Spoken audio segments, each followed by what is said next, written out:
Le 4 février 2021 à 8 heures du matin, Microsoft et le Centre pour la cybersécurité en Belgique, le CCB, publiaient un communiqué de presse commun alertant les entreprises en Belgique d'une importante vague d'emails de phishing les ciblant. Et si l'information valait un communiqué de presse publié sur le site officiel de l'administration fédérale, c'est parce que des pirates informatiques étaient en train de récupérer d'importantes quantités de mots de passe sur les entreprises belges. Je mettrai d'ailleurs le lien vers ce communiqué dans la description de l'épisode. Et depuis, ces mots de passe sont en vente sur le dark web et utilisés par des cybercriminels pour voler de l'argent ou installer des cryptowares dans le réseau informatique des entreprises. À travers 2 exemples réels mais anonymisés, je vais vous expliquer comment les fraudeurs peuvent essayer de vous attaquer, mais surtout ce que vous devez faire pour limiter les risques pour votre entreprise. Et je ne pense pas que ces emails de phishing de mots de passe professionnels n'aient touché que la Belgique. Quel que soit le pays dans lequel vous vous trouvez, certaines actions urgentes doivent être prises. Bonjour, je suis Alexandre du podcast Le Fraudeur, le Hacker et vous. Avec Dany, lui aussi expert en cybersécurité et en lutte antifraude, nous essayons de sensibiliser simplement le public et les entreprises aux risques sur Internet. Partagez cet épisode à l'intérieur de votre organisation professionnelle afin que les personnes impliquées dans votre sécurité informatique soient informées des actions à prendre et évidemment, n'hésitez pas non plus à promouvoir ce podcast qui est destiné à aider les particuliers, évidemment aussi les entreprises, à se protéger contre la fraude en ligne et contre les cybercriminels. Nous ne sommes pas sponsorisés ni même financés.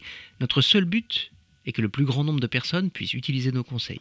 Nous aider à mettre notre podcast en avant, c'est aussi nous remercier pour le temps consacré à sa création.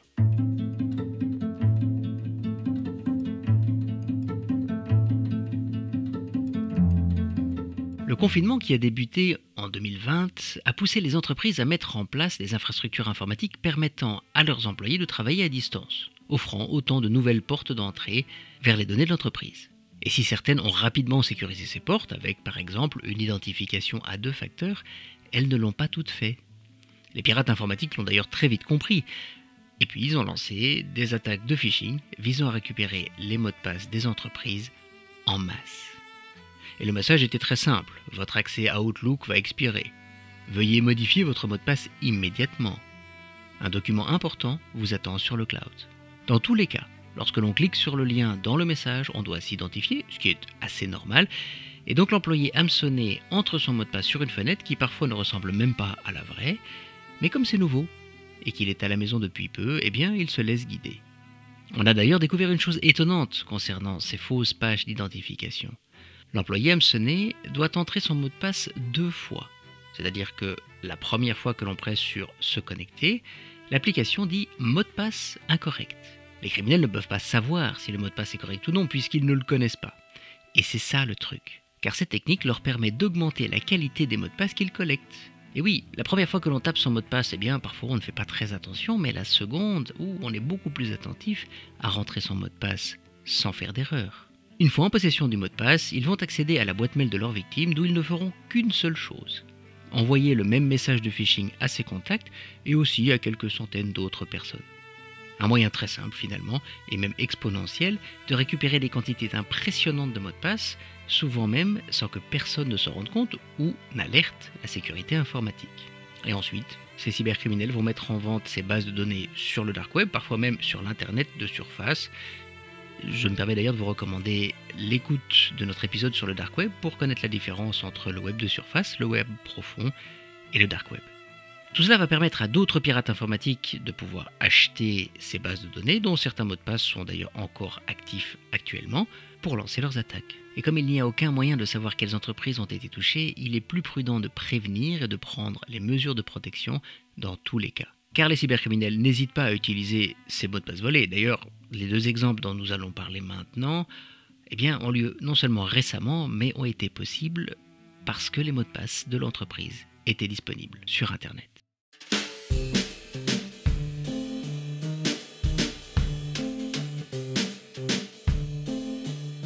Le premier cas est une attaque par cryptovirus, que l'on appelle aussi cryptoware. Une entreprise de taille moyenne, dont je tairai le nom et le secteur d'activité, a vu son système informatique complètement bloqué, rendant toute activité commerciale impossible. Les bases de données clients, les commandes, les accès aux emails, plus rien ne fonctionnait. On a découvert plus tard que plusieurs mots de passe donnant accès à leur système informatique étaient à vendre sur le dark web. Les cybercriminels les ont simplement achetés et puis se sont identifiés avec en se faisant passer pour un employé, ce qui leur a permis d'injecter leur virus de l'intérieur. La seconde attaque est différente, mais elle est très similaire à celle que nous présentions dans notre épisode sur la fraude à la facture entre Bol.com et la société Brabantia. Dans celle-ci, une société reçoit un jour un email d'un fournisseur expliquant que leurs factures doivent être dorénavant payées sur un nouveau numéro de compte. L'email provenant bien d'une boîte email de leur fournisseur, la société victime ne s'est donc pas inquiétée de la demande et a changé le numéro de compte dans le programme comptable. Évidemment, toutes les factures suivantes ont été payées sur le compte des fraudeurs. Et ce n'est que plusieurs longues semaines plus tard, lorsque le fournisseur les a contactés pour connaître la cause du retard de paiement de même plusieurs centaines de milliers d'euros, que la fraude a été mise à jour. Ici aussi, les fraudeurs ont acheté les mots de passe sur Internet pour accéder aux emails du fournisseur cette fois-ci, afin d'envoyer le fameux email frauduleux.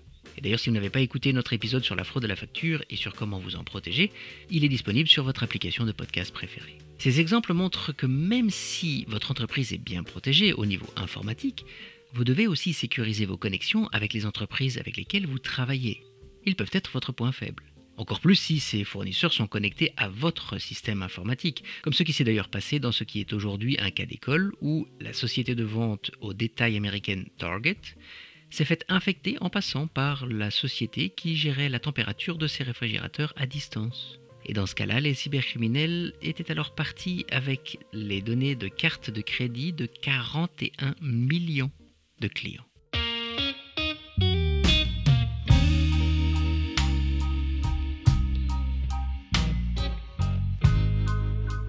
La première chose à faire pour vous protéger est de forcer le changement des mots de passe de tous vos employés immédiatement. En tout cas, si vous n'avez pas une politique de changement régulière de ces clés d'accès à l'entreprise. Ensuite, je ne saurais trop vous recommander d'installer une identification à 2 facteurs pour accéder au système informatique de l'entreprise pour vos employés.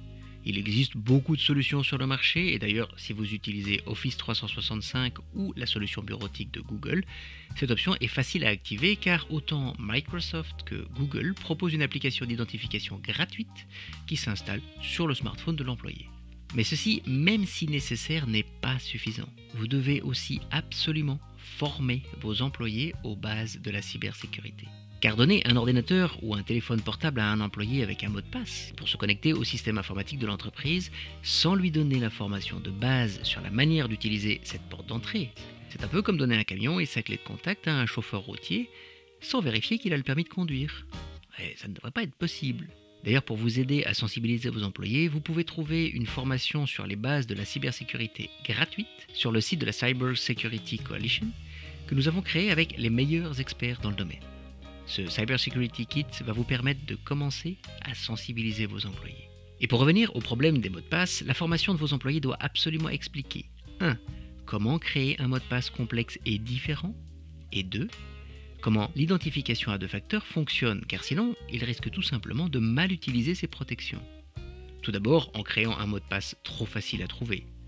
Si le cybercriminel possède le mot de passe Nicolas01 et que celui-ci ne fonctionne plus, je peux vous garantir qu'il va essayer avec Nicolas02. Vous n'avez pas idée de combien de vos employés utilisent cette technique pour éviter d'oublier leur mot de passe. Nous avons d'ailleurs publié un épisode du podcast sur les mots de passe que vous pouvez proposer à vos employés. Ça les aidera à comprendre les risques de ce genre de comportement. Ensuite, expliquez-leur comment la double identification fonctionne. J'ai vu des employés accepter la demande de l'application Authenticator sur leur smartphone alors qu'ils étaient déjà identifiés. Évidemment, ce faisant, ils ont laissé entrer le cybercriminel qui possédait uniquement le mot de passe et ne s'en sont pas rendus compte. La seconde identification s'opère immédiatement après que l'on ait rentré son mot de passe dans l'application, pas plusieurs minutes après ou à un autre moment de la journée. Si c'est le cas, eh bien, il faut immédiatement alerter l'équipe de sécurité informatique de l'entreprise. Nous publierons prochainement d'ailleurs un épisode spécial sur la sensibilisation des employés de l'entreprise. Si vous nous écoutez sur une application de podcast, n'oubliez pas de vous abonner pour ne pas rater les prochains numéros.